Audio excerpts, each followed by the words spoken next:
Ok, ya está. Ok, ¿no? Para cualquier cosa. Buenas tardes. Mi nombre es Jorge Archer. Sean bienvenidos a la 15ª plática de Hablando de Huesos. En esta ocasión tenemos una invitada muy especial, bueno, dos invitadas muy especiales. Una es la doctora Margarita Sánchez Romero, que nos está acompañando desde Granada.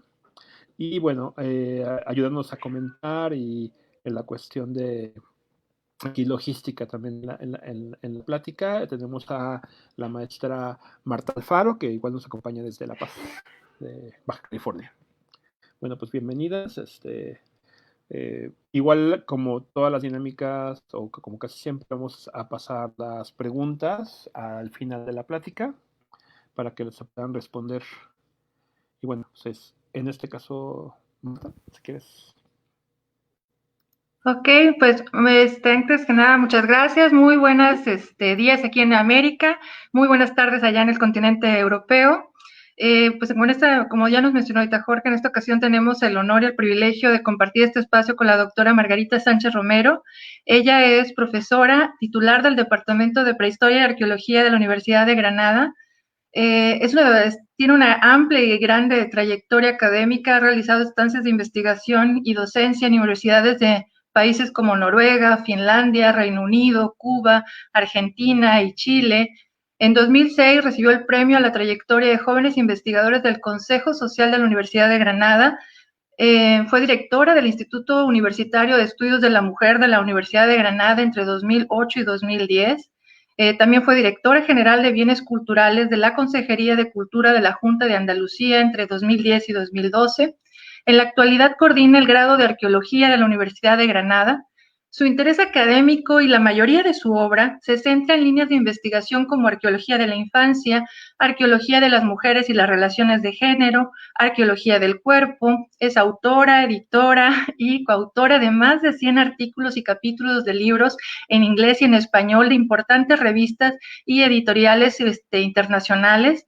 Entre algunos de los múltiples títulos de su obra podemos encontrar trabajos como Maternidad e Infancia en el Mediterráneo en la Antigüedad, Mujeres, Arqueología y Feminismo, Aportaciones desde las Sociedades Argáricas, Infancia y Cultura Material en Arqueología, Análisis multiisotópico del suroeste de la población megalítica, los cementerios del Barranquete y Panoria, ¿no? Por mencionar tan solo algunos de los múltiples y variados trabajos que ha hecho la investigadora. Tanto su trayectoria como su obra es sumamente extensa e interesante, así que pasaremos ahora sin mayor preámbulo, ¿no? Para darle el espacio a la investigadora, a la doctora, para que nos hable para su charla, ¿no? Gracias, y bienvenida. Muchísimas gracias. Bueno, la que está muy contenta de estar aquí esta tarde soy yo. Muchísimas gracias por invitarme a vosotras, a la gente de Bioarqueología México. Bueno, estoy, como digo, muy contenta. La lástima es que tengamos que estar tan separados físicamente, pero bueno, también lo permite, ¿no? Estos medios permiten que aunque estemos lejos, pues podamos comunicarnos y charlar sobre arqueología, sobre género, sobre bioarqueología y poder compartir un rato, ¿no? Estoy encantada, como digo, de estar con vosotros y con vosotras esta tarde, mañana. Y voy a poner una presentación, si os parece, y ya lo vamos... A ver, perdona.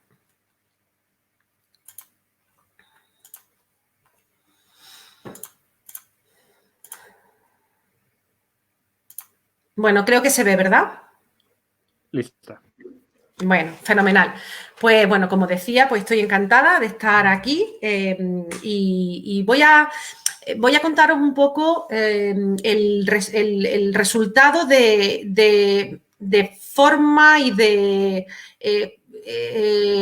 digamos, de formas de trabajo que llevo realizando desde los últimos años y cómo confluyen en hablar sobre género, sobre mujeres, sobre infancia, sobre arqueología y en el caso que vamos a tratar esta tarde con el apoyo de la bioarqueología. Yo tengo que decir que yo soy arqueóloga, pero no soy especialista en ninguna de las disciplinas que tienen que ver con la bioarqueología. Me dedico más a la parte conceptual y a la parte teórica. Bueno, pues con el equipo que formamos, tanto en el grupo que voy a presentar como en la red que tenemos, pues bueno, pues vamos diseñando investigación, encontrando problemas de investigación y buscando soluciones distintas. Y trabajamos mucha gente. Yo voy a contar aquí el trabajo de mucha gente. Como digo, algunos ejemplos son más cercanos y otros ejemplos, bueno, pues lo he elegido de desarrollo y de ejemplos interesantes de arqueologías de otras partes de Europa. Bueno, pues como os decía, lo que yo os cuento aquí es el desarrollo del grupo de investigación del que soy la investigadora principal, que es GEA, Cultura Material e Identidad Social en la Prehistoria Reciente del sur de la península ibérica, en la que, bueno, pues desarrollamos una intensa investigación. Ahora mismo nos estamos centrando en el fenómeno megalítico, en esos grandes dólmenes del sureste de la península ibérica. Estamos bastante focalizados en ese entorno. Llevamos unos años trabajando intensamente. Os voy a poner ahora, de hecho, un ejemplo. Y, bueno, pues hemos desarrollado una serie de cuestiones con la bioarqueología que, como digo, os enseñaré. Y, por otra parte, la red Past Women, que es una red de investigadoras, que también os presentaré algunos de los trabajos que estamos haciendo, la que, bueno, pues somos un grupo de investigadoras, gestoras del patrimonio, dedicadas a la didáctica de las ciencias sociales y de la arqueología y la historia, que en un momento determinado confluimos, empezamos a trabajar juntas, llevamos prácticamente desde el año 2000, pero nos conformamos como grupo desde el año 2007 con este proyecto de Past Women y, bueno, pues precisamente lo hicimos porque encontramos que nos resultaba difícil transmitir toda la información que estábamos generando sobre mujeres, infancia y relaciones de género en la prehistoria, porque pues no estábamos, a pesar de los 20, 25 años de desarrollo de la arqueología de género, no terminaba de calar en la ciudadanía y todavía tenemos muchos ejemplos en museos, la mayoría, en la que no se refleja la realidad de las poblaciones de la prehistoria, teniendo en cuenta que mujeres y niños también estaban presentes. Como veis, ahí tenéis las páginas web, podéis consultarlas, podéis escribirnos, en fin, podéis contar con nuestra, que estamos ahí, vamos, para lo que necesitéis. Como he dicho, voy a poner un pequeño ejemplo. Yo siempre voy a poner la referencia del artículo aquí debajo, porque excepto una cuestión que, bueno, pues que sacamos la semana pasada, todas las demás cuestiones están publicadas, bien, como digo, por el equipo o bien por otros equipos, pero siempre voy a poner la referencia bibliográfica porque, como he dicho, yo no soy especialista en cada una de las analíticas y de las técnicas y de las metodologías que vamos a presentar y, aunque las conozco por encima, si queréis el detalle más preciso de cómo funciona la técnica o cómo se desarrolla la técnica, ahí tenéis los artículos para hacerlo, ¿vale? Una de las cuestiones, esta es la necrópolis megalítica de Panoría, en Darro, en Granada, que ha estado en funcionamiento, bueno, empezó prácticamente hace 5.000 años y estuvo en duración, esa necrópolis, que tiene unas 19 o 20 sepulturas, hemos controlado, aunque solo hemos excavado 9 de ellas, tiene una duración de 1.000 años. Es una necrópolis que tiene una duración de 1.000 años. Como digo, hemos hecho varias campañas de excavación, una en 2015 y otra en 2019, y en una de estas sepulturas, en esta que tenéis aquí, nos dimos cuenta de pronto que había un nivel de ocupación, que duraba unos años muy concretos, una actividad funeraria muy, muy, muy potente de depositar huesos durante un tiempo. Fijaros que son fechas muy, muy aquilatadas, entre un 2490 y un 2470 antes de Cristo. Pero porque lo hacíamos con el número mínimo de individuos, ¿vale? Trabajamos con esos números mínimos de individuos y esa deposición de los cuerpos fue en un momento muy, muy determinado en el proceso histórico de esta sepultura.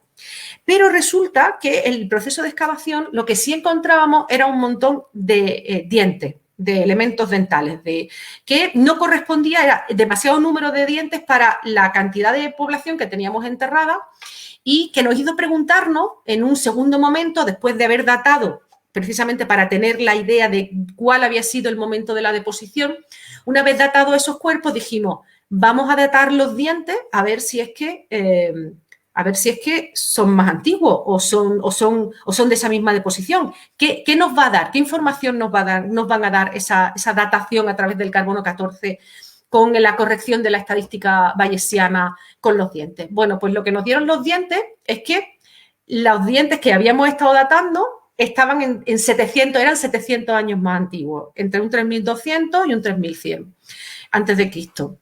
¿Qué nos dice eso? Pues eso lo que nos dice es que lo que nos ha enseñado por primera vez, lo suponíamos, pero no lo teníamos documentado con dataciones radiocarbónicas, es que las sepulturas están constantemente abriéndose, sacando cuerpos y metiendo cuerpos nuevos. Y eso nos habla de dinámica de funcionamiento de las sociedades, de la organización social y de prácticas que hasta ahora no habían sido documentadas arqueológicamente.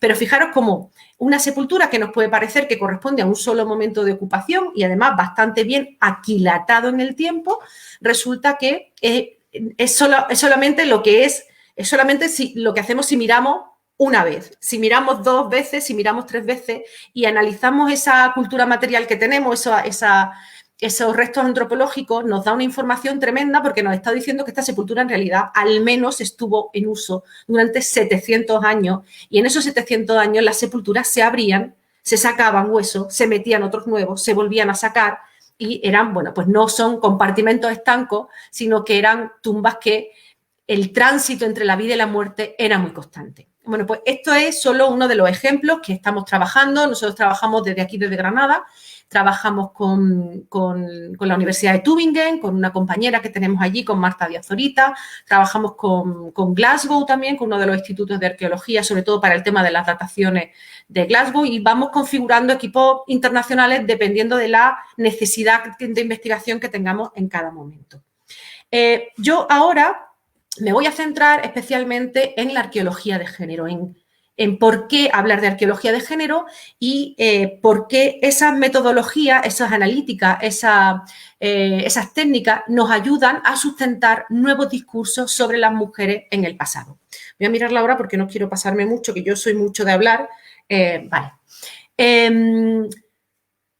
A través de la arqueología de género, y eso es una cuestión que es bastante obvia y que creo que está bastante sentada en cualquier lugar, y es que las mujeres en los discursos históricos del pasado no están bien representadas. Yo creo que eso es una cuestión que tiene poca discusión. Las mujeres no están en los discursos históricos.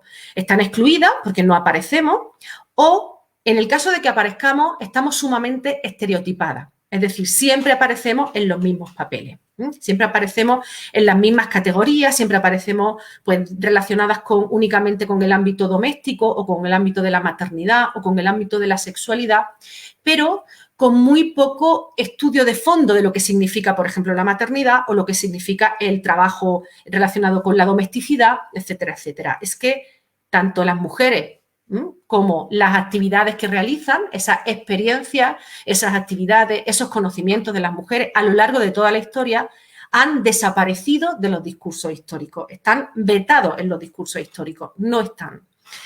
Claro, eso tiene un proceso de investigación. He puesto ahí que hay una serie de razones para la invisibilidad de las mujeres. Esa es otra conferencia. Yo no puedo, daría esta conferencia en vez de otra, pero esta es una conferencia entera o varias conferencias, ¿no?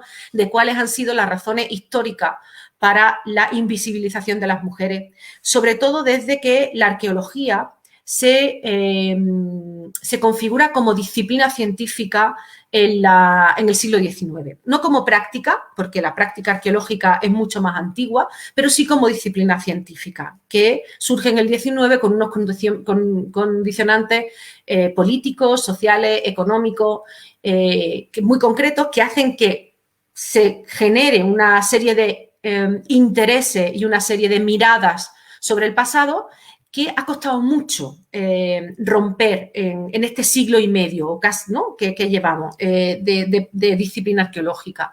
Ha costado mucho romper con esas dinámicas.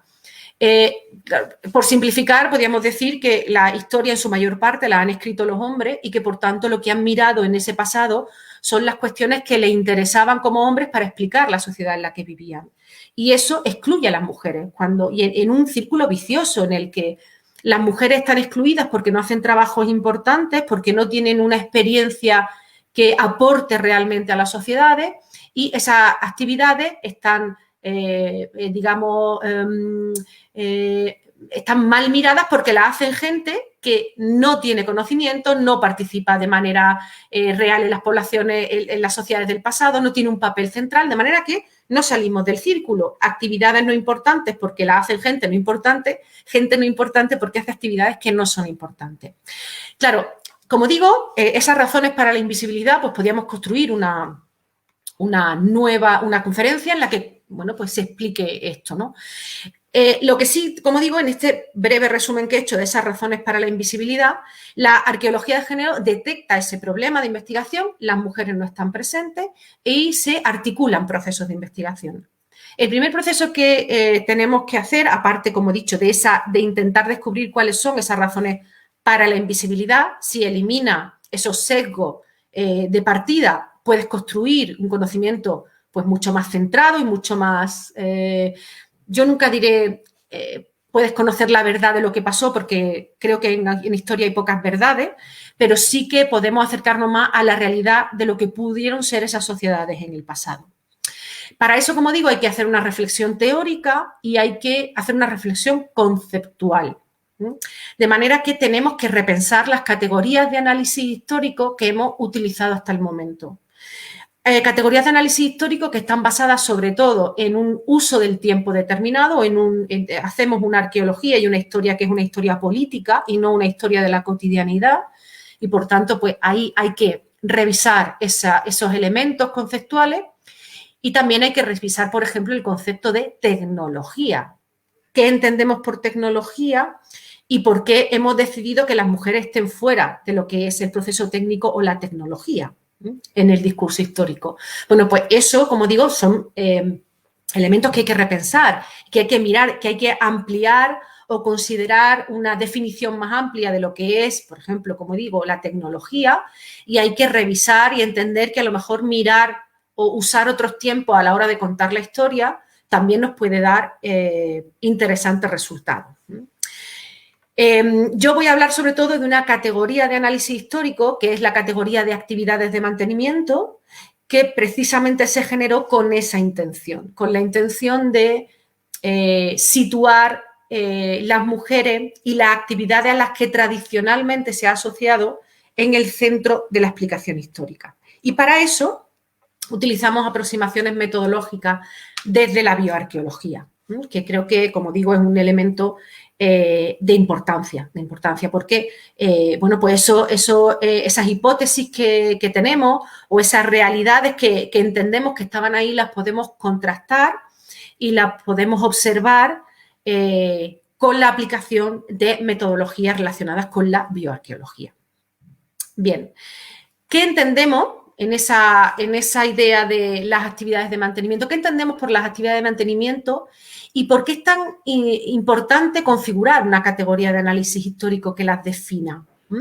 Sabéis, y en cualquier lugar del mundo esto es así, que todo lo que tiene que ver con el trabajo doméstico es un trabajo poco valorado, escasamente valorado, incluso mirado de forma muy peyorativa.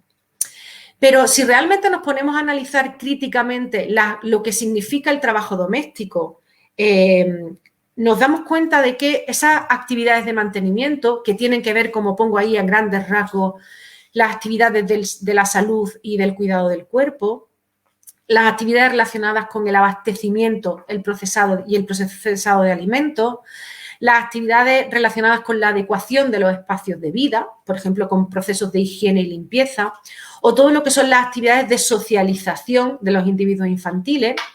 Incluso para el momento de lo que denominamos prehistoria en Europa, aquí podríamos añadir una categoría más, que son las actividades que tienen que ver con lo textil, porque en la prehistoria sí son actividades de mantenimiento. Ahora explicaré por qué lo entendemos así, ¿no? Luego, en el momento en que el tejido ya no se empieza a producir en cada una de las unidades de habitación, en cada una de los grupos habitacionales, evidentemente ya deja de ser una actividad de mantenimiento, porque aunque tú sigas fabricando el vestido en casa, el tejido ya no lo hace, no tiene el proceso entero. Pero en la prehistoria, en lo que denominamos prehistoria de Europa, sí que funciona el concepto de actividades relacionadas con el textil, la cestería, el tejido y todas esas cuestiones. Bien, si nos ponemos a analizar esas actividades, resulta que son las únicas actividades que son estructurales en la sociedad. Es decir, hay sociedades en la actualidad que viven sin fabricar cerámica. Hay sociedades en la actualidad que viven sin practicar la agricultura. Hay sociedades en la actualidad que no producen metalurgia. Y son sociedades perfectas, completas y complejas. Son sociedades perfectas, completas y complejas, que tienen dinámicas económicas, políticas y sociales distintas. Pero lo que no puede hacer ninguna sociedad, ni siquiera la actual, es no realizar las actividades de mantenimiento. Cualquier sociedad en la actualidad que deje de cuidar, que deje de alimentar, que deje de cuidar los espacios de vida o que deje de socializar, está condenada al fracaso. Y sin embargo, precisamente esas actividades son las que peor consideración tienen. Consideración económica, consideración tecnológica, consideración social, son las que peor tienen. De manera que consideramos que esas actividades no generan economía. ¿Seguro que no generan economía? ¿Seguro que no mueven economía? Hay muchas economistas y sociólogas feministas, por ejemplo, la última Premio Nacional de Sociología de aquí de España, que es María Ángeles Durán, que con otras colegas llevan muchos años intentando que estas actividades, que el trabajo doméstico entre a formar parte del Producto Interior Bruto de los países, porque supone una enorme riqueza. Contabilizar eso se puede contabilizar, o por lo menos intentar aproximarnos. Ese trabajo extenuante, muy exigente y, ojo, que necesita mucho conocimiento y mucha tecnología y que es un trabajo innovador, que ese trabajo llegue a formar parte del Producto Interior, se contabilice como el Producto Interior Bruto de los países. De manera que hay una función estructural de estas actividades en las sociedades que hemos borrado de la historia. Las únicas actividades que son estructurales, que son fundamentales, que son imprescindibles en cualquier sociedad, son las que con más facilidad hemos ido borrando del discurso histórico. No aparecen en el discurso histórico. Claro, ¿cuáles son los objetivos que nosotras, desde la arqueología de género y la arqueología feminista, tenemos frente a esta situación? Varios objetivos. El primero es, como digo, reconocer la función estructural que tienen las actividades de mantenimiento en cualquier sociedad. Y si es una función estructural, debe estar puesta en el primer plano de la explicación histórica, porque nos da muchísima información sobre esas sociedades, muchísima. Entendemos que estas actividades pues, son rutinarias y si entonces como las hacemos todos los días se hace igual. Todos los días es una cuestión cíclica que no supone cambio y el cambio es tan importante para la historia. El cambio es la medida de la historia. No contamos la historia en términos de resistencia o de resiliencia. Esos procesos no nos interesan tanto, pero el proceso de cambio es muy importante para la historia. Es el elemento que ha vehiculado la historia. Pues esta función estructural que tienen las actividades de mantenimiento significan que se hacen todos los días, pero precisamente porque son actividades dinámicas que se repiten diariamente o prácticamente en la cotidianidad, son actividades que están mucho más permeables a la innovación, a que un día lo hago de una manera distinta por cualquier cosa y resulta que he cambiado la forma de hacerlo. Es verdad que el proceso de preparación de un guiso puede ser el mismo desde hace 500 años, pero no el instrumental que utilizamos, no las estructuras que utilizamos para prepararlo. Y eso es cambio tecnológico y eso no se tiene en cuenta. En segundo lugar, lo que pretendemos es eliminar el sesgo esencialista de la vinculación de estas actividades únicas y exclusivamente a las mujeres. Y eso es importante porque tenemos que tener en cuenta que cuando nosotras hablamos de asociación, y es verdad que en la mayoría de las sociedades, y además desde el punto de vista histórico y etnográfico, e incluso arqueológicamente, como vamos a ver ahora, lo podemos también descubrir, las mujeres han estado asociadas a estas actividades. Y eso no es una cuestión que esté mal. Es normal que se asocien porque son las mujeres las que en su mayor parte la han hecho a lo largo de la historia. El problema que tenemos es, como digo, la mirada que hemos tenido sobre esas actividades, desde el discurso histórico que generamos, desde las sociedades que miramos esas actividades. Pero no está mal asociar a las mujeres a esas. Pero también es cierto que las mujeres no somos las que estamos preparadas exclusivamente y biológicamente o esencialmente para hacer estas actividades. Ya cada vez más hay hombres que cuidan, hay hombres que se encargan de los niños, de las niñas, hay hombres que se encargan cada vez más del trabajo que supone el realizar estas actividades. Por tanto, no es una cuestión esencialista, es una cuestión cultural y social. Más allá de lo que es el parto, o sea, el embarazo y el parto, una vez que ese niño o esa niña nace, las formas de cuidar son muy diversas y cada vez más, en el presente, cada vez más diversas, con lo cual no hay un elemento esencial y biológico que nos indique que hay un solo camino. Hay muchos caminos y hay muchos caminos porque damos respuestas culturales y sociales a esa problemática, a esa situación. Por tanto, hemos de eliminar el sesgo y pretender que en toda la historia, en todo momento, todas estas actividades han sido realizadas única y exclusivamente por mujeres, porque hay muchos trabajos etnográficos que demuestran que son los hombres los que cocinan o que cuidan, o son las mujeres las que cazan, o son... O sea, afortunadamente en las sociedades humanas tenemos tal variabilidad que lo que hace es enriquecer precisamente la capacidad que tenemos como seres humanos, pero también la variabilidad que podemos encontrar cuando estudiamos esas poblaciones del pasado. Eso sí, como hemos dicho, juntando estas dos cuestiones, el que tenemos que darle valor y que tenemos que poner en el centro de la historia estas actividades y además la unimos a que normalmente quienes las han realizado en su mayor parte son mujeres, lo que sí queremos hacer es valorar a aquellas mujeres, aquellos grupos que han estado realizando estas actividades de manera más intensa a lo largo del tiempo. ¿Por qué? Porque las mujeres han sido estigmatizadas, como he dicho al principio, por la idea de que hacen actividades que no tienen valor y, por tanto, ellas no tienen valor. Y eso sigue justificando la desigualdad entre mujeres y hombres que todavía sigue existiendo.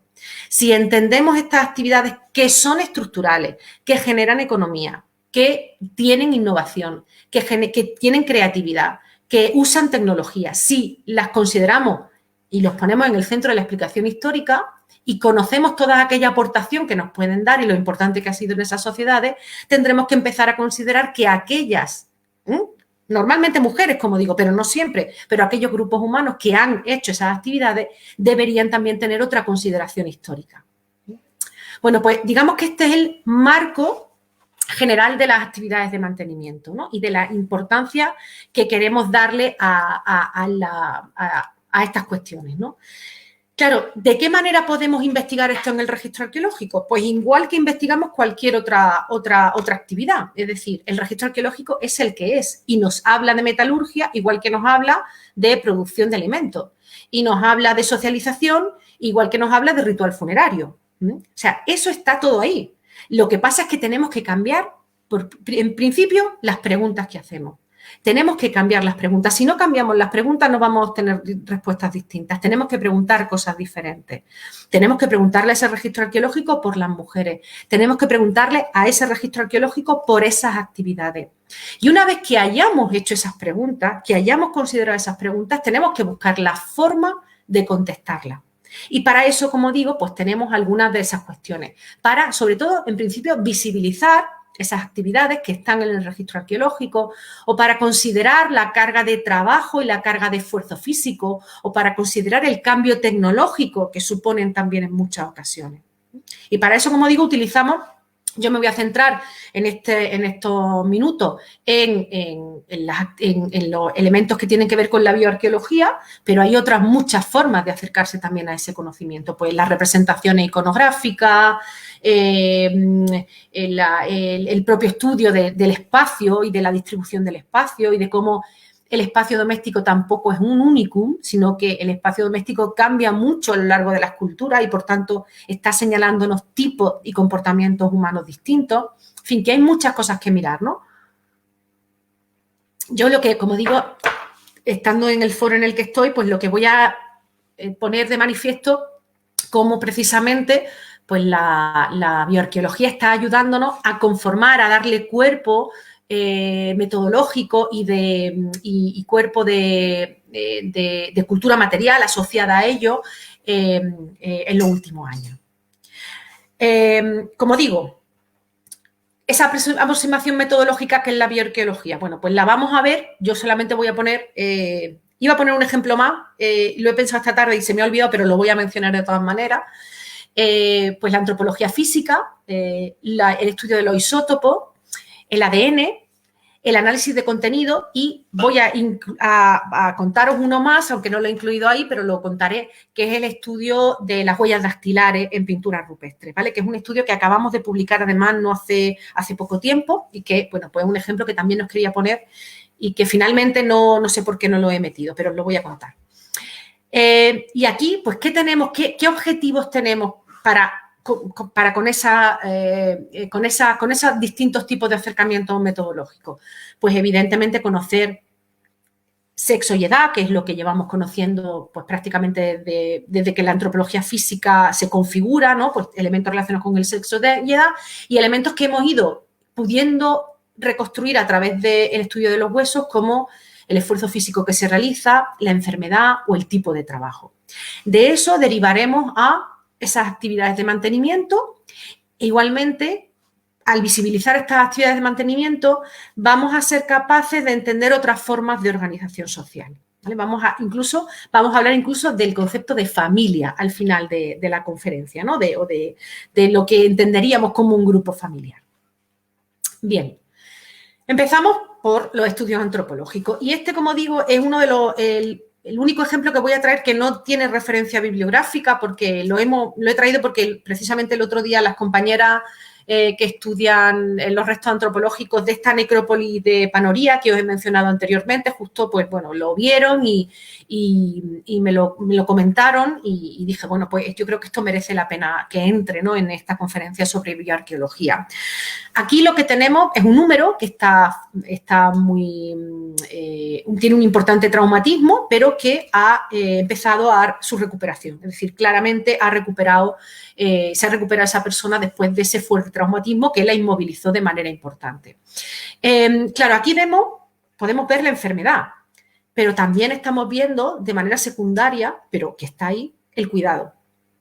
Porque ese proceso de regeneración de esa persona, de ese hueso y de esa persona, se tiene que producir en un contexto de cuidado.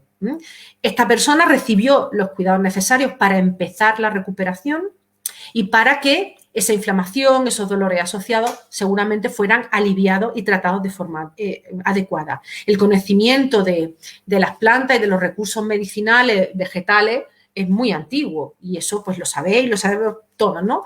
Pero se ha prestado poca atención porque evidentemente es muy difícil en muchas ocasiones encontrar esos restos vegetales en los yacimientos arqueológicos, pero cada vez más precisamente por la mejora en las metodologías de excavación y por el interés y por las preguntas que hacemos al registro, cada vez estamos mejorando más también las formas de excavar y estamos intentando recoger todo aquello que aparece independientemente porque ya podemos, no solo ya es una cuestión de almacenarlo, sino que ya podemos hacer cosas con esos elementos, pues esa persona le tuvieron que dar algo, que medicar de alguna manera para que esos dolores asociados tan fuertes que tuvieron que ser y esa inflamación mejorara. Pero es que además esa lesión provocó una pérdida de movilidad muy importante que afectó a la vida de esa persona y a la cantidad de actividades que esa persona realizaría y que tuvo que dejar de hacer, tanto para sí mismo como para la población. Es decir, no solo lo que se trata de la movilidad, del cuidado y del trabajo sobre uno mismo, sobre una misma, sino también pues, todo lo que supone su participación en otros trabajos de ese grupo social, que tuvieron que ser atendidas convenientemente por las personas de su entorno. Ya sabéis que el tema del cuidado lo tenemos reconocido desde hace cientos de miles de años, ¿no? Ya con las poblaciones neandertales ya tenemos evidencias de cuidado. Por tanto, pues no, las poblaciones del Paleolítico Medio ya están cuidando y tenemos muchos elementos que forman parte de ello. Pues consideremos el cuidado y consideremos el conocimiento que hace falta para cuidar. El conocimiento que hace falta para dar una medicación, entre comillas, a esa persona y el esfuerzo que tiene que hacer la sociedad para suplir el trabajo que no hace esa persona y hacerlo por ella o por él. Bueno, pues el cuidado, en esta ocasión, yo no sé, ni nunca voy a saber si quien cuidó más o menos a esta persona fue un hombre o una mujer. No lo voy a saber, no sé quién fue. Pero es que me da igual, porque lo que yo quiero poner en el primer plano de la explicación histórica es la práctica del cuidado. Bien, vamos a hablar de trabajo. De trabajo muy especializado. Os traigo este ejemplo que se ha publicado recientemente por una serie de, bueno, por unas compañeras y compañeros del Laboratorio de Antropología Física de la Universidad de Granada y, bueno, que a mí me parece que es un trabajo de enorme interés. Ya habíamos visto alguna cuestión relacionada con esto, pero creo que este es un ejemplo pues muy visual, ¿no? Esta dentición, estos restos dentales pertenecen a diversos individuos femeninos del yacimiento del Castellón Alto, en Galera, en Granada, que, bueno, pues son restos de hace unos 4.000 años. Se observa esa dentición, ese surco en la dentición de diversos individuos femeninos, como veis aquí, y las personas que han hecho este estudio lo vinculan al trabajo de la confección de hilo y de la manufactura textil y de cestería, ¿no? Porque se utiliza la boca como una tercera mano. Eso también lo hemos visto muchas veces, ¿no? El cómo la boca, pues, te pones el hilo en la boca y estás trabajando con las manos, estás trenzando y es una tercera mano. Bueno, pues fijaros cómo además esto tuvo que ser hasta bastante doloroso para la, bueno, supongo que con el proceso pues terminaría no siendo doloroso, pero fijaros las ranuras, los surcos que hay en esos dientes y que nos están hablando de trabajos especializados que en este caso solo hacen las mujeres, ¿no? O que solo vemos en las mujeres. ¿Significa que en toda la edad del bronce del sureste de la península ibérica solo son las mujeres las que realizan este tipo de actividad? Pues no lo sabemos. Pero lo que está claro es que en este yacimiento son ellas las que hacen. Es probable que sea una cuestión cultural y que en los yacimientos en los que estas actividades se pongan en marcha, pues sobre todo si son, como digo, de la misma cultura, con relaciones entre ellos, es probable que sean las mujeres las que hagan esa actividad. Pero yo solo puedo afirmar que son las mujeres las que la hacen en este yacimiento. Pero es un trabajo especializado que requiere conocimiento, ya sabéis que hilar, trenzar, tejer, requiere conocimiento y además requiere innovación tecnológica. En la prehistoria europea pocas cosas cambian tanto en relativamente poco tiempo como la realización del tejido, con distintos tipos de telares, de pesas de telar, de fusayola, con una complejidad importante a nivel técnico y con una innovación constante a nivel técnico, ¿no? Y, bueno, pues aquí la tenemos también en ese trabajo sumamente especializado de Castellón Alto. Pero podemos hablar de cambios de tipo de trabajo y de carga de trabajo. Y esto me voy a ir a otro ejemplo que también tenéis ahí la referencia y que se publicó también hace unos años. Y es una serie de investigadoras que empezaron a estudiar las poblaciones femeninas del Neolítico Europeo y que compararon cómo eran los cuerpos de esas mujeres del Neolítico, comparándolas con mujeres que ejercían un alto ejercicio físico en la actualidad. Entonces las comparaban, por ejemplo, con las remeras, la deportista remera inglesa, la compararon con, otro de los ejemplos que ponían eran con mujeres que eran triatletas, que practicaban el triatlón y con otro grupo también de deportistas. Bueno, pues lo que descubrieron estas investigadoras, que habían hecho ese trabajo previo también con individuos masculinos del Neolítico, pero que en este se centraban en las mujeres en el Neolítico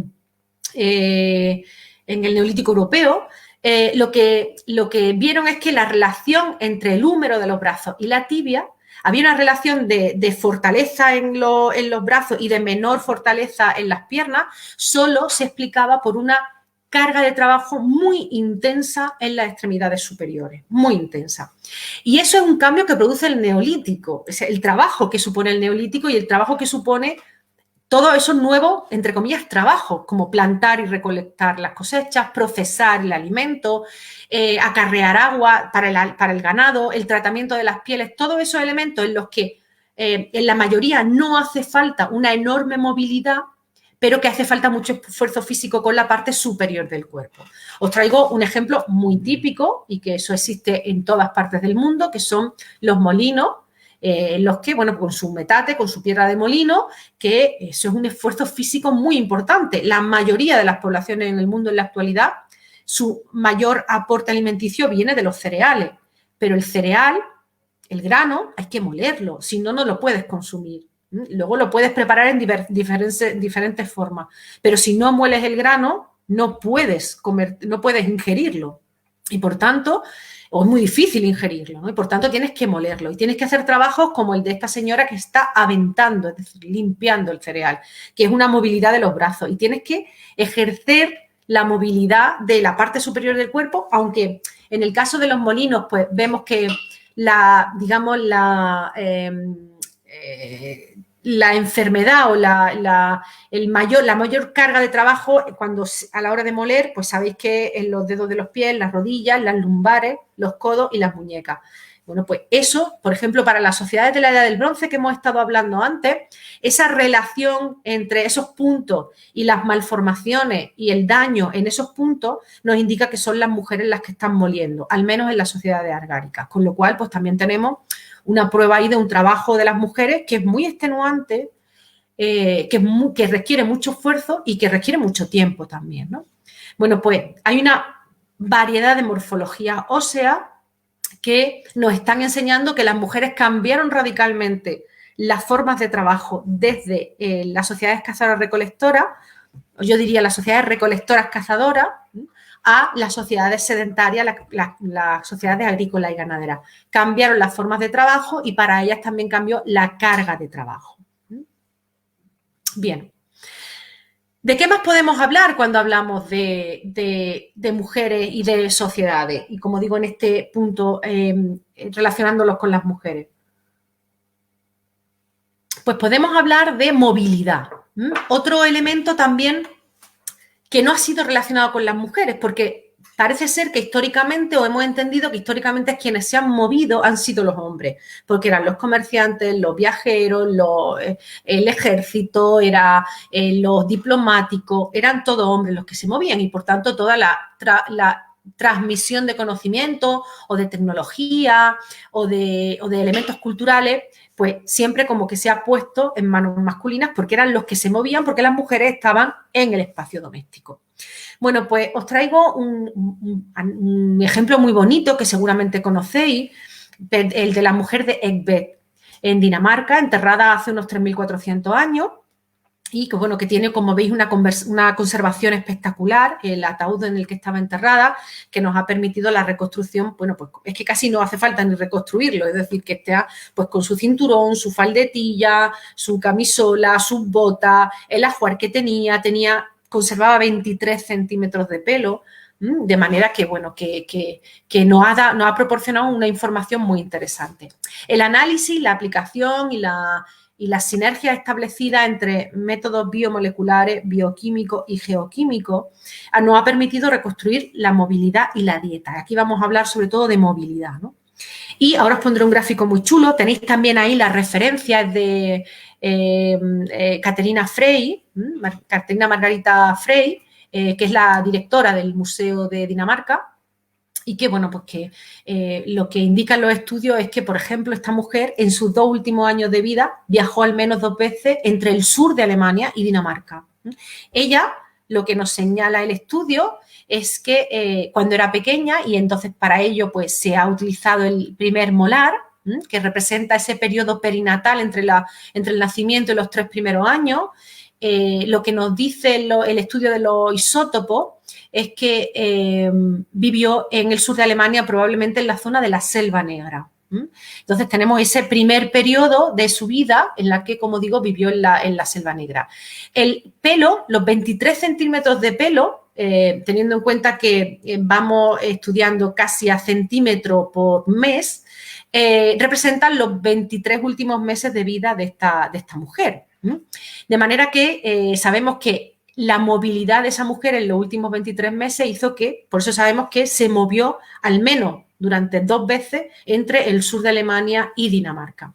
Y además los últimos 6 meses están reflejados en las uñas. Claro, es verdad que no encontramos este nivel de conservación normalmente en otros lugares, ¿no? Pero también es verdad que cuando lo encontramos ahora, podemos hacer este tipo de estudios, ¿no? Y que podemos aplicar este tipo de estudios.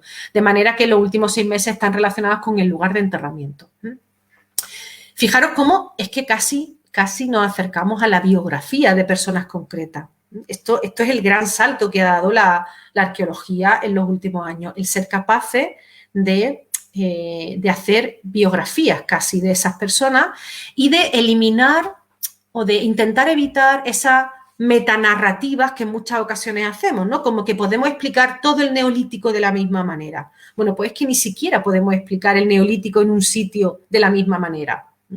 Y eso, para mí, es enriquecer la disciplina siempre, ¿vale? Y aquí en este caso, además, es hablar de mujeres que se están moviendo constantemente y con ellas se está moviendo tecnología, se está moviendo decoración cerámica, se están moviendo otros elementos culturales, se están moviendo, como digo, pues nuevas tecnologías, se están moviendo constantemente gracias a ellas, ¿no?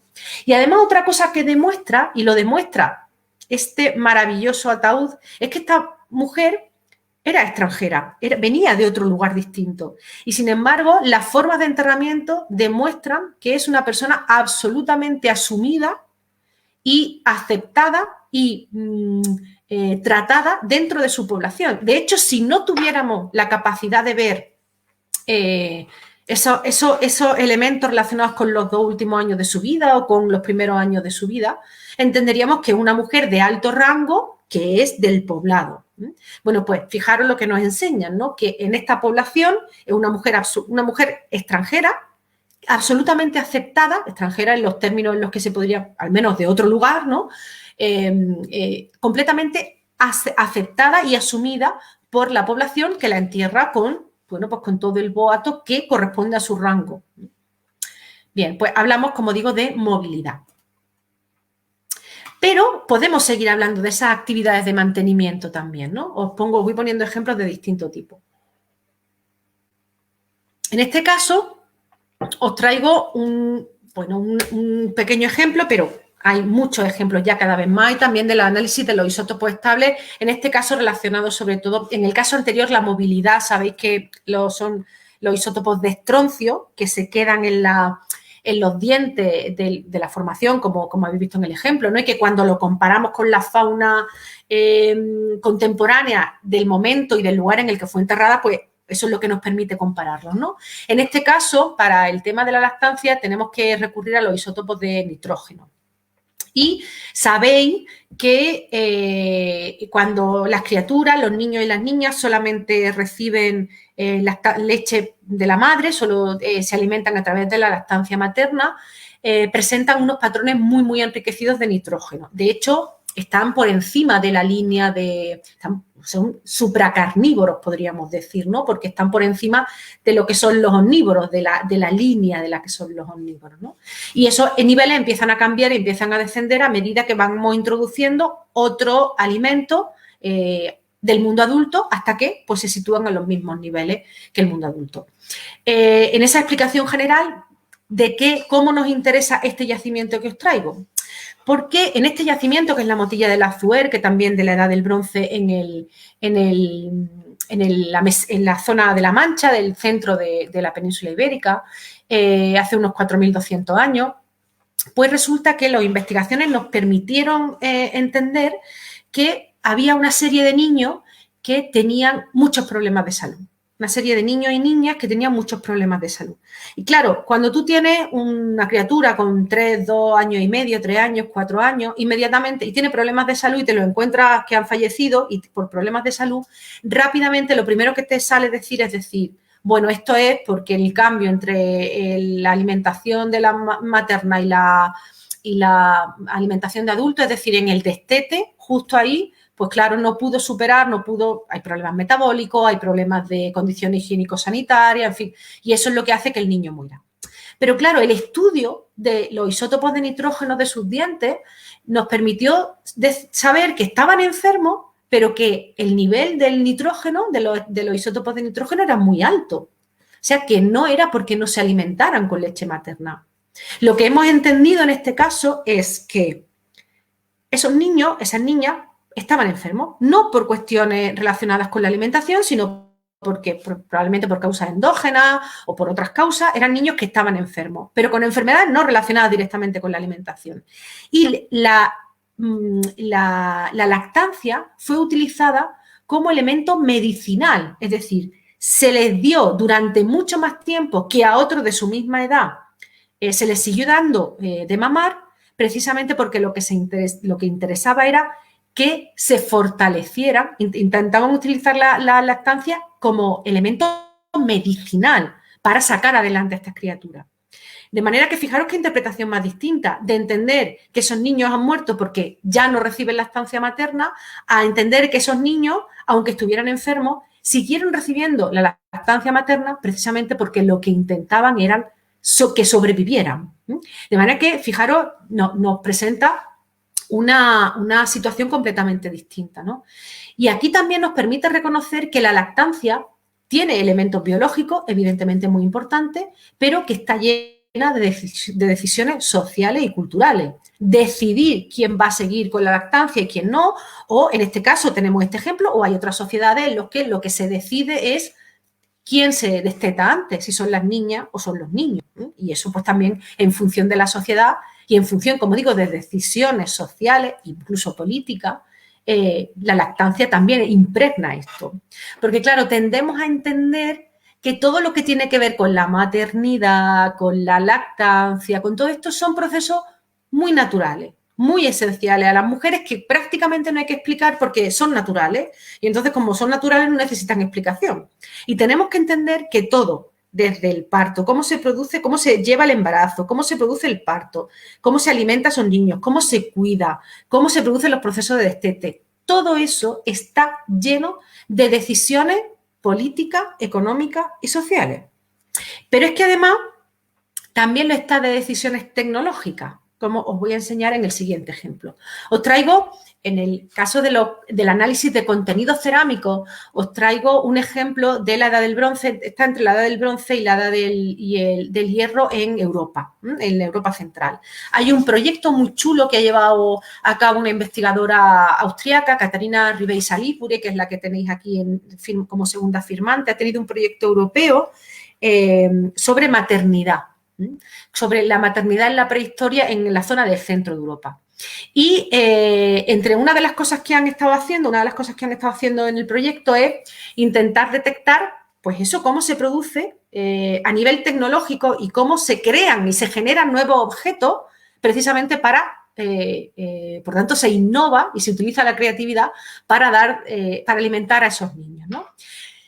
¿Cómo lo hemos sabido? Porque en muchas ocasiones elementos como este, vasitos como este, cuando te lo encuentras en una excavación arqueológica, lo más normal es que digas que es un objeto ritual, que es un objeto que está relacionado con algún tipo de ritual, pues con forma, con no sé qué. Esos objetos pequeñitos están relacionados en muchas ocasiones, como digo, con eventos rituales, con la utilización dentro de rituales. Bueno, pues el análisis de los lípidos, de los elementos grasos dentro de estas vasijas, ha demostrado que al menos han analizado más, pero el ejemplo que os pongo aquí en este artículo, los ácidos grasos de los residuos de esos 3 recipientes que se encontraron, está mal escrito esto, me estoy dando cuenta, entre las tumbas de niños y de niñas entre la edad del bronce y la del hierro en Baviera.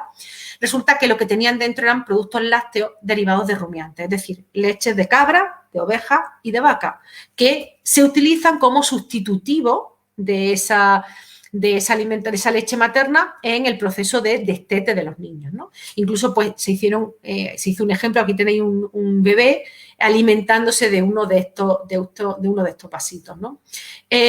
Bueno, pues esto es tecnología y esto es innovación. Y esto porque además incluso hay estudios sobre la producción cerámica en América del Norte, que hay investigadoras que señalan que uno de los grandes cambios tecnológicos que se produce en la cerámica en un momento determinado viene derivado precisamente de la alimentación infantil. ¿Por qué? Porque, como podéis entender, el paso de la lactancia materna, y sobre todo en sociedades como las prehistóricas, que tienen condiciones higiénico-sanitarias pues en muchas ocasiones muy comprometidas, bueno, pues en ese traspaso de la lactancia materna a la alimentación, pues hay muchos problemas. Primero porque los niños no siempre tienen los estómagos completamente formados y entonces tienen problemas de digestión y de ser capaces de digerir esos alimentos, porque además cuando se preparan con leches y con aguas que no siempre, como digo, tienen las condiciones de salubridad necesarias, pueden generar infecciones. Y esas investigadoras señalan que es muy probable que el hacer cerámicas, que de pronto aparecieran cerámicas, un cambio en la cerámica en las que son cerámicas que resisten mucho tiempo, temperaturas muy altas, estarían relacionadas precisamente con la cocción de la leche o de las aguas necesarias. Como digo, cuando la cueces durante mucho tiempo a una alta temperatura, la hace mucho más digerible, digestible y la hace y elimina bacterias. Bueno, pues que ese proceso de mejora de cerámica tuvo relación con la alimentación infantil, porque se fabricaban lugares de cocción, ollas y otros elementos que resistían durante mucho más tiempo temperaturas muy altas. De manera, como digo, este elemento de la alimentación infantil, que igual en muchas ocasiones pasa desapercibido, no se considera, se entiende que es natural, no tiene, pues bueno, pues lo vemos cargado de tecnología y lo vemos cargado de conocimiento. Y como digo, otro elemento que quería poner, otro ejemplo que quería poner era el de la configuración de las familias, ¿no? Y aquí también me voy a ir, me falta una cosita ahí, porque esto aquí trabajamos con ADN y con isótopos estables, ¿vale? Uno de los ejemplos, un ejemplo muy interesante que el ADN ha permitido reconstruir es un yacimiento, la necrópolis de Lou, en Alemania, de hace unos 4.600 años, es lo que allí se denomina, están en el Neolítico. Y os voy a poner el ejemplo de dos sepulturas, ¿no? Esta sepultura 99, en la que veis que hay un individuo, aquí un individuo masculino, adulto, un individuo femenino adulto, un niño, en este caso pues tendría unos 9 años, y otro niño que tendría unos 5 años. En este poblado hay varias sepulturas que están así enterradas varios miembros de la unidad familiar o del grupo a la vez, probablemente porque hubo un evento violento en el que murió gente y el resto de la población, porque murió bastante gente porque hay unas cuantas sepulturas que tienen estas mismas características y que el resto de la gente los enterró, ¿no? Y, bueno, pues evidentemente si viéramos esto en un yacimiento arqueológico diríamos, una familia, esto es una familia. Bien, en este caso es cierto que son una familia. ¿Por qué? Porque las criaturas, el niño y los dos niños, en este caso son dos niños, tienen el mismo ADN mitocondrial de la madre y tienen el cromosoma Y del padre, ¿vale? Pero el padre y la madre no están relacionados genéticamente, con lo cual aquí pues se cumple perfectamente, digamos que esta es una de las primeras pruebas de una familia que nos denominaríamos en la actualidad una familia nuclear, ¿vale? Pues esta es una prueba genética de que eso existe, ¿no? Pero en este mismo yacimiento encontramos otra sepultura, que esta que tenéis aquí, que es la número 98, en el que hay una mujer y hay 3 niños. Hay 3 niños. Este más pequeñito era menor de 1 año, no tuvieron restos antropológicos suficientes que le hayan permitido tener los datos genéticos, ¿vale? Con ese no se ha podido hacer nada. Pero con los otros dos, un niño, el de abajo, y una niña, sí que se han podido extraer los rasgos genéticos, al igual que el de la mujer adulta, ¿no? ¿Qué nos dicen? Pues que el niño y la niña comparten el ADN mitocondrial. Por la edad, claro, no podemos comparar el cromosoma Y, pero por la edad y por el estar enterrados a la misma vez, aquí sí que podemos suponer fácilmente que son hermanos.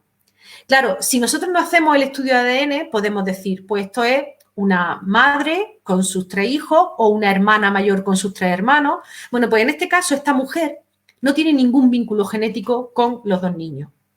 Pero no importa, porque cuando se trata de configurarnos y de configurarnos como grupo, estas personas, las personas que quedaron vivas, decidieron que este grupo se iba a enterrar juntos porque tenían algún tipo de relación, aunque no fuera un vínculo sanguíneo de todo el grupo, pero el vínculo emocional, el vínculo pues de esta familia, ¿no? Tenemos que decimos la familia que tenemos y la familia que elegimos, ¿no? Pues esa elección de la familia, que son también vínculos muy importantes, queda reflejada también en ese elemento. Bueno, como os digo, y os voy a poner el último ejemplo que no he traído, perdonadme, me he dado cuenta al final que no lo había metido, pero bueno, voy a volver y ahora termino con esta. El ejemplo que os traía es de una serie de pinturas rupestres que hemos encontrado en un abrigo aquí en Granada, en una zona de la Sierra de Granada, al norte de Granada, en la que, bueno, pues en el transcurso de estudio, pudimos reconocer varias huellas dactilares. Los estudios los hemos realizado con Asunción Malgosa, que es una profesora de Barcelona, catalana, que ha estudiado las huellas dactilares con otra gente, y lo que se ha visto es que esa huella dactilar de la pintura perteneció o a un individuo muy joven o a una mujer. Cuando nosotros aquí hablamos de la autoría de las pinturas rupestres, normalmente siempre vemos a un señor pintando, ¿vale? Aquí vemos Altamira o vemos las pinturas del Levantina y siempre vemos a un señor pintando. De hecho, yo tengo una imagen que utilizo en clase que es una mujer, es una imagen de Arturo Asensio y es una mujer que está pintando la cueva de Altamira, está pintando uno de los bisones, ¿no? Y cuando pongo esta imagen en clase, siempre hay alguien que me pregunta, ¿y tú cómo sabes que era una mujer la que pintaba? Y claro, a eso siempre le respondo, ¿y tú cómo sabes que era un hombre? Porque realmente no hemos tenido nunca pruebas fehacientes, pruebas científicas que nos indiquen si quienes pintaban eran hombres o mujeres. No las hemos tenido. Hemos supuesto, por la tradición y por ese conocimiento y por esas razones para la invisibilidad de las mujeres, que eran los hombres los que pintaban, pero realmente no hay pruebas científicas que nos digan que son solo los hombres los que pintan. De hecho, esta prueba lo que nos dice es que son las mujeres las que están pintando también, que las mujeres también están participando en esa producción, que además es completamente lógico, porque las pinturas rupestres, lo que denominamos arte rupestre, las representaciones rupestres, son sobre todo, primero son muy diversas, pero es que son sobre todo formas de comunicación en la que la gente se cuenta a sí mismo y se cuenta su historia y son formas de enseñanza, de transmisión de conocimiento, son ese tipo de cuestiones, ¿no? Bueno, pues también el estudio de esas huellas dactilares, ese estudio bioarqueológico, nos está ayudando a desmontar mitos, ideas preconcebidas que no tienen base científica sobre el comportamiento de las poblaciones del pasado.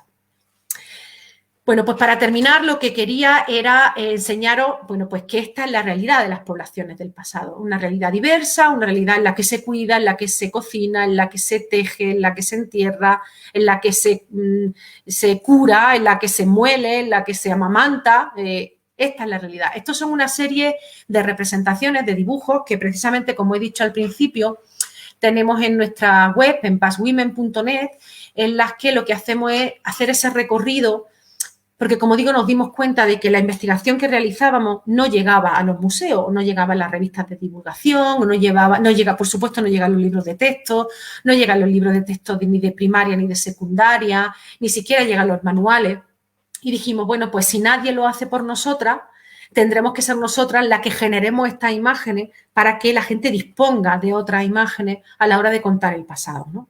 Y, bueno, pues como digo, desde el 2007 llevamos trabajando en esta página web en la que no solo generamos imágenes, aquí cada una de estas imágenes tiene investigación de alguna de nosotras detrás. Porque, bueno, pues lo que contamos es lo que nosotras hemos investigado. Y pues tenemos gente que estudia desde evolución humana hasta gente que estudia las poblaciones fenicias y púnicas en la península ibérica. Y lo que hacemos es trasladar las investigaciones que realizamos a un dibujo o en alguna ocasión a un vídeo, que veréis, tenemos un vídeo sobre evolución humana muy chulo en la página web que podéis ver. Hacemos todos los años un calendario con estas imágenes para que, bueno, y me dicen muchas profas que todos los meses empiezan contando la historia de una mujer de la prehistoria a su clase porque utilizan el calendario para hacerlo. Y todo esto, todas estas imágenes, cada una de estas imágenes está llena de información científica. Porque además en esa página web explicamos cómo sabemos todo esto. Es decir, enseñamos los objetos que se relacionan con esas actividades y además explicamos cómo sabemos científicamente que lo que estamos diciendo es, cómo tenemos esos resultados. Pues nada más, hasta aquí quería enseñar, bueno, esto es lo que quería contaros esta tarde, cómo realmente tenemos mucha información que estamos perdiendo y que no solo la estamos perdiendo y estamos perdiendo información sobre las mujeres, sino que estamos perdiendo información sobre las sociedades. Y que estos trabajos y esta mirada desde la arqueología de género y desde la arqueología feminista, lo que hacen no es solo mejorar el conocimiento de las mujeres, sino mejorar el conocimiento de la disciplina, mejora la arqueología, tener en cuenta estas cosas. Hacer distintas preguntas mejora la arqueología, mejora la práctica de la arqueología. Y en eso estamos. Así que, bueno, pues voy a dejar de compartir y ya vemos si hay alguna pregunta o algún comentario. Bueno, excelente plática, gracias. Muchísimas gracias, doctora. Bueno, vamos a empezar con las preguntas. Bueno, es Jamie Nivia, dice que se excava en el marco de algún programa o grupo de investigación en la Universidad de Granada. Sí, nosotros, como he dicho, algunas de estas investigaciones las realizamos en el marco de GEA, la página es webgea.es. Y bueno, pues ahí lo que hacemos, hemos desarrollado investigación, ahora mismo estamos centrándonos en esas sepulturas megalíticas y hemos empezado con la datación de carbono 14 porque nos parecía que lo más importante era conocer exactamente qué periodos estaban ocupando. Por ejemplo, pues antes se pensaba que la ocupación de esta sepultura era una ocupación corta, que solo se relacionaba con la del cobre. Bueno, pues estamos viendo que es mucho más amplia de lo que suponíamos. Entonces, lo que primero hemos hecho era situar cronológicamente de manera cierta esta sepultura y estamos dando pasos, estamos viendo pues temas de isótopos para ver movilidad de las personas y también estamos con la Universidad de La Laguna en las Canarias y con la Universidad de Tübingen, estamos empezando a trabajar con el ADN de estos grupos que se entierran en momentos muy concretos, precisamente para intentar averiguar si son grupos familiares o si tienen vinculación genética o si la construcción del grupo está hecha basada en vínculos genéticos o la está hecha basada en otro tipo de relaciones, ¿no? Que también existen. Y bueno, sí, son elementos que estamos estudiando en los últimos años relacionados con excavaciones aquí en Granada.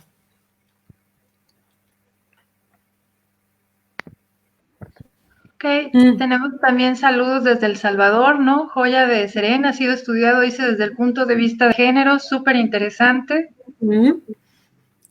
Si es que cualquier cosa que hagamos con esta perspectiva enriquece el discurso, enriquece la información que vamos a tener de esos sitios. Claro.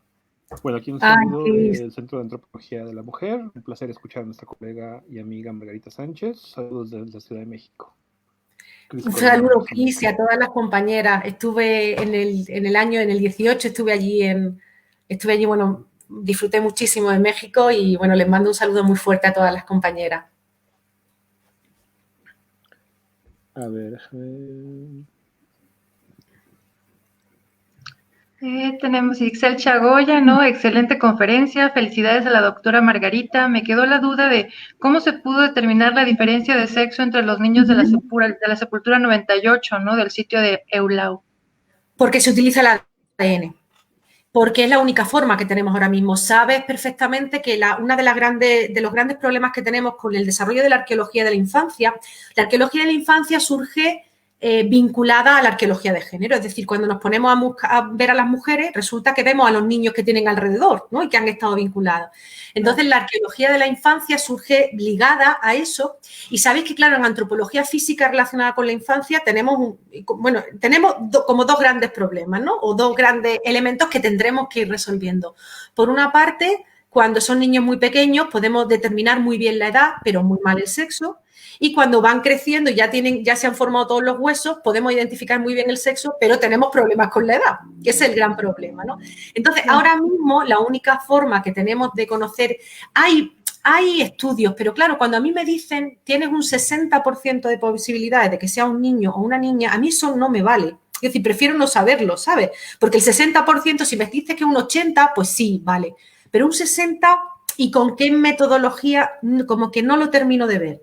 Ahora mismo la única fórmula es el ADN y eso es lo que se hizo allí. Porque además, en los dos casos, fijaros, también hablamos de movilidad, por eso he puesto lo de los isótopos, porque en los dos casos las dos mujeres que estaban enterradas procedían de otros sitios distintos al yacimiento. O sea, eran también las mujeres las que se habían movido, en este caso.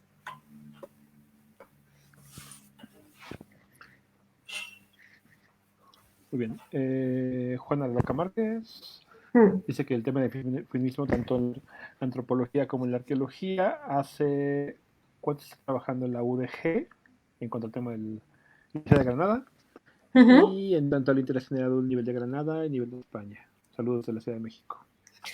Pues mira, te cuento. La universidad, a ver, esto, como todo, pues es también muchas veces de impulsos personales. Y en este caso, bueno, pues había gente que estaba trabajando desde los años 80, digamos, en las universidades catalanas sí que había un grupo de arqueólogas que el activismo feminista de los 80 y de la postdictadura y tal, de la transición, pues hizo que ese activismo feminista se lo llevaran a la investigación y empezaran a trabajar, ¿no? Ha sido muy irregular en España hasta hace, pues relativamente, pues hasta 1999, el año 2000, que, bueno, pues empezamos a trabajar desde distintos puntos de España y una de las cosas que hemos hecho mejor es precisamente generar redes. Porque esto es muy difícil, o sea, hacer arqueología de género y arqueología feminista es muy complicado, porque a la academia le cuesta asumirlo, lo ve como algo que estamos haciendo invenciones, cuando nosotras somos tan científicas como el que más, ¿no? O que no tenemos una base científica, al contrario. De hecho, nosotras tenemos que demostrar mucho más que quienes estudian a los hombres, porque fijaros, esa idea de que quienes han pintado siempre han sido los hombres, esa idea estaba en la cabeza de todo el mundo, y no tenía base científica. Es que hemos tenido que encontrar una huella dactilar para decir, las mujeres también podían pintar en la prehistoria, ¿no? O sea, que a nosotras nos cuesta todo muchísimo más, porque yo lo que publico lo contrasto y tengo datos científicos detrás, ¿vale? Entonces, como digo, es complicado y una puede morir en el intento. Entonces, lo que hicimos muy bien y desde el año 2000 hicimos muy bien es generar esa red de arqueólogas y de investigadoras en España que trabajamos en distintos periodos históricos, pero que hemos hecho una red importante, de la manera que si yo organizo, llamo a mis colegas a que vengan, y si ellas organizan, pues yo, y nos juntamos para hacer cosas de divulgación, y eso hace que la red tú te sientas más segura porque compartes con otras compañeras, no estás sola, que eso es muy difícil, y también pues generamos muchas dinámicas mucho más visibles, ¿no? Y eso ha sido muy importante, generar dinámicas de relación entre profesoras, investigadoras, directoras de museos, pedagogas, gente que se dedica a la didáctica de las ciencias sociales. Eso ha hecho que generemos una red importante. Yo creo que en pocos países, esto en la arqueología, eso ha hecho, por ejemplo, que tengamos asignaturas sobre arqueología de género en los grados de arqueología, ¿no? En Granada, pues somos un grupito de profesoras trabajando en esto, pero en Jaén hay otro grupo, en fin, que digamos desde los años 2000 la arqueología de género no es una cosa como extraña en la arqueología española.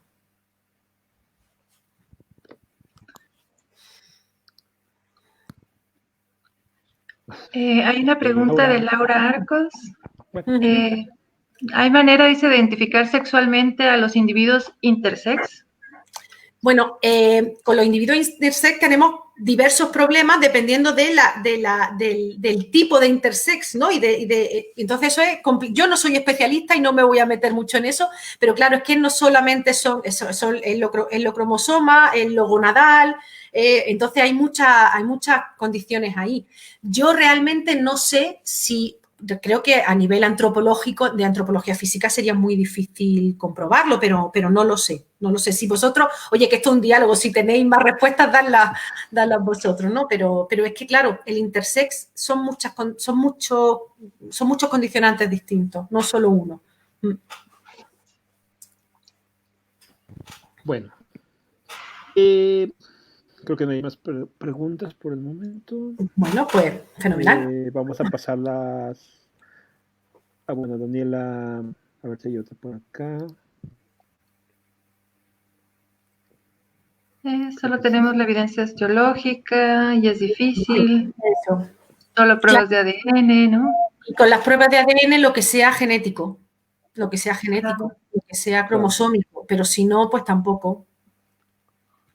Sí, bueno, obviamente las preferencias en cuanto a la sexualidad, en cuestiones de comportamiento, pues no se pueden ver, por lo menos en la antigüedad, tal vez sería un poco más difícil, tal vez ahora, como hay procedimiento quirúrgico, todo esto, sería un poquito más visible en cuestiones de osteología, ¿no? Claro, es que ahí tenemos dos cuestiones distintas. Ahí creo que tenemos dos cuestiones distintas. La definición de intersex, que yo he entendido, como lo ha señalado, como un elemento biológico, y luego tenemos la construcción de otro género. Que eso hay veces que podemos interpretarla en el registro arqueológico y hay veces que no. Porque, claro, tenemos que entender que es que tenemos que conocer muy bien los códigos de lo que es femenino y lo que es masculino para poder identificar lo que es mezcla o lo que es diferencia, ¿no?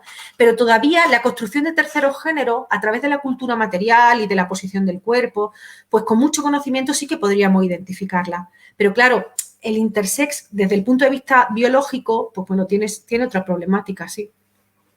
Claro, como está más ligada a cuestiones hormonales también, entonces es muy difícil porque es muy sutil la diferencia que puede ser entre los niveles de estrógenos, de andrógenos y demás que pueden dejar estas diferencias, ¿no? Que podríamos ver a nosotros macroscópicamente. Entonces, pues de hecho, incluso, o sea, yo creo que la única forma de poder acercarnos un poquito más sería si tuviéramos ya como el halotipo, el gen específico, ¿no? Que está afectando ese tipo de conformación biológica, ¿no? Porque de otra forma es muy, muy complicado. Bueno.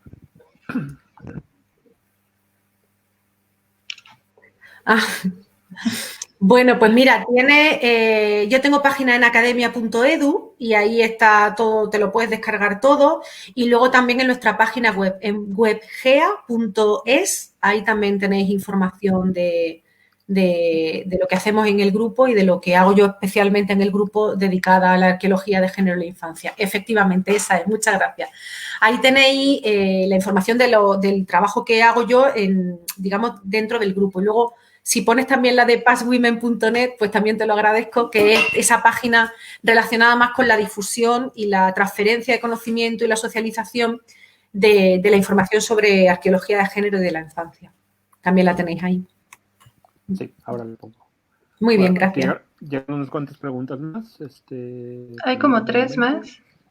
Sí. Bueno, va la primera. Marta. Nick Cabero, interesante abordar el estudio científico de las culturas y sus vestigios desde la arqueología de género. Soy peruana y es la primera vez que escucho el término arqueología de género. Creo que en un país como el mío, donde se tiene muy enquistado el machismo, tanto en la vida cotidiana como en la académica y personal, ¿no? Le resulta interesante, ¿no? Bueno, quiero decir que fácil no es en ninguna parte, ¿eh? Aquí tampoco ha sido un camino de rosas. Lo que pasa es que, como digo, primero lo que hay que entender, lo que hay que explicar mucho. Yo explico lo que haga falta donde haga falta, ¿no? Porque creo que es muy importante comunicar lo que hacemos y comunicar que hay mucho conocimiento científico detrás y que estamos trabajando y luego, pues, juntar gente que tiene los mismos intereses también te hace mucho más fuerte. O sea, que yo te animo a que sigas por ese camino y que generes un grupo allí en Perú sobre arqueología de género. Perdona, que se me ha caído la lámpara.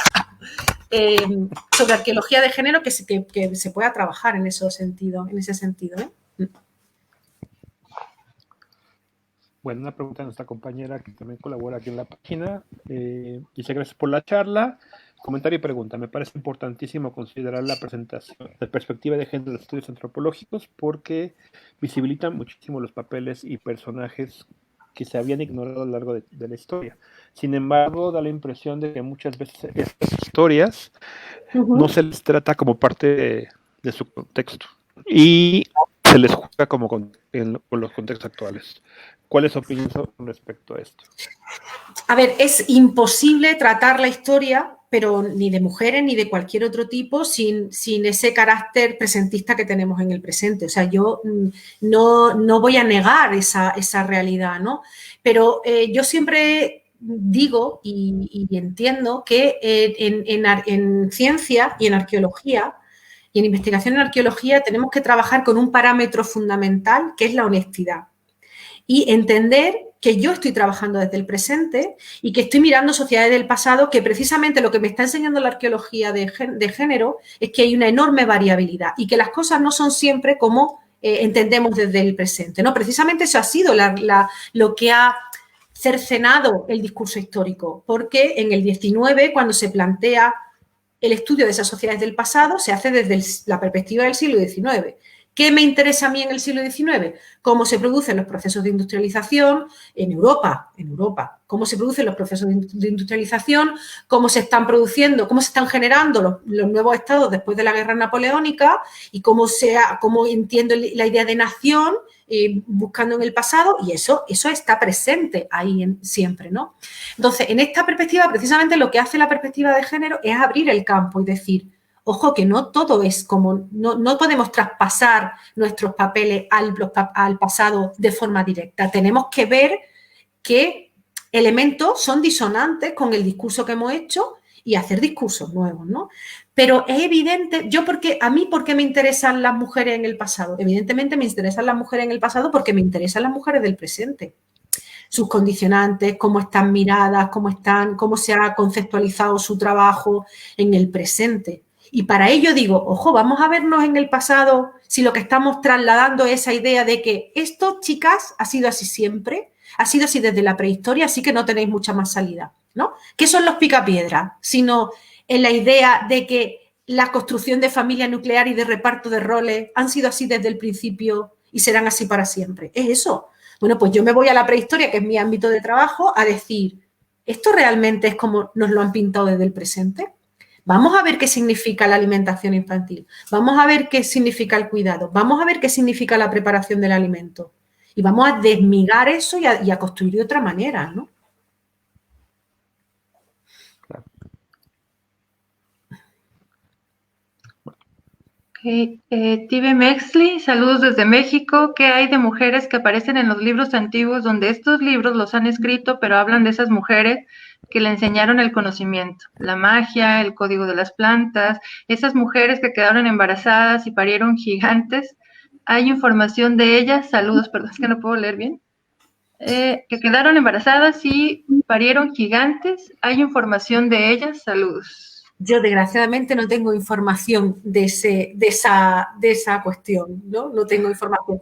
Es evidente que esa ocultación de la información ha sido histórica, pero no en todos los momentos ha sido igual. Es decir, que nosotros ahora mismo siguen existiendo desigualdades entre hombres y mujeres en el mundo actual, pero eso no significa que las mujeres no sean capaces de producir, de escribir, en todos los momentos históricos ha existido la desigualdad, pero en todos los momentos históricos las mujeres han podido y han sabido presentarse, ¿no? ante esas sociedades. O sea, que en ese sentido mujeres vamos a encontrar siempre que las busquemos, claro. Claro. Bueno, un comentario más y nada más. Cita. Dice Intercesa que hay que tener varias evidencias al mismo tiempo desde el punto de vista antropológico biológico. Quizás son algunas manifestaciones patológicas, correlaciones, problemas hormonales, hiperostosis frontal interna, algunas condiciones, etcétera, aunque la etimología siempre es compleja y diferente. Desde la arqueología, presencia de ajuares combinados como gestos asociados a tumbas femeninas versus masculinos. Difícilmente demostrable, pero hay muchos artículos sobre el tema intersexo. Sí, hola Cita. Pues sí, tienes razón, es verdad que es difícil de ver y que bueno, pero mira que yo me centro mucho en temas de cultura material, pero hay que conocer muy bien cómo se configura la cultura material femenina, masculina para encontrar esas cuestiones, ¿no? Por ejemplo, hay yacimientos que encontramos aquí en el Argar en el que un alto porcentaje de las mujeres, hay uno de los yacimientos, el epónimo del Argar, de donde se toma la cultura del Argar, o en Fuente Álamo, que es otro yacimiento también muy cercano a ese primer yacimiento por el que nombramos a la cultura. Las mujeres se suelen enterrar de cúbito lateral sobre su lado derecho y los hombres de cúbito lateral sobre su lado izquierdo. Y de pronto, en un yacimiento en el que hay 100 y pico sepulturas que cumplen esa norma, hay 2 sepulturas masculinas, una de un adolescente y uno de una persona muy mayor, que están enterrada sobre el lado derecho. ¿Qué significa eso? Cuando está tan normalizado en toda la necrópolis. Debe significar algo. ¿Significa que es un individuo intersex? ¿Significa que por sus características, no sé, fisiológicas, culturales, de género, de definición de género, se enterraron como esas mujeres? Porque, bueno, pues es muy difícil aprender esa idea, ¿no? Pero hay que tenerlo en cuenta porque los cisnes negros también son cisnes y también explican a los cisnes, ¿no? Aunque sean mucho más raros. Claro. Bueno, pasamos nada más a los saludos rapidísimo. Agustín Ortiz. Hola, Agustín. Qué bueno, qué ilusión me hace que nos veamos a través de este medio. Siempre está por acá. Bueno, saludos de Salvador. De Giovanni Montalvo. Dice que han encontrado algunos enterramientos en Chachuapa. Sí, aprovechamos el paréntesis para saludar y agradecer a la gente, ¿no? Que está desde Honduras, del Salvador, del Perú, de México, de distintos lugares de México, ¿no? Viendo la conferencia de la doctora. Qué bien, que me alegro mucho. Danilo Hernández, historia itinerante desde Argentina. Y bueno, creo que... Pues muchos saludos a todo el mundo, claro que sí. Espero que estéis bien, que vuestro entorno esté bien, que vuestras familias estén bien en estas circunstancias tan difíciles que tenemos. Y bueno, ahí tenéis, nos podéis seguir tanto a nosotras, a Paz Women, como a WebGea, como, bueno, pues todo el mundo. Tenemos redes sociales, tenemos Facebook, Instagram, Twitter, o sea que ahí estamos para lo que sea, ¿no? Para lo que necesitéis, para contactar, por si queréis bibliografía, alguna cosa, pues que ya está, que simplemente la pidáis. Claro, bueno, afortunadamente o desafortunadamente esta circunstancia que vivimos ahora nos ha traído la oportunidad de conocer nuevas investigaciones que se hacen en otros lados, en este caso el de la doctora Marga. Y bueno, pues quisiera nada más que agradecer su participación en esta ocasión y esperemos que no sea la última y podamos tener más plática. Cuando queráis. Sí, realmente ha sido una charla sumamente interesante, ¿no?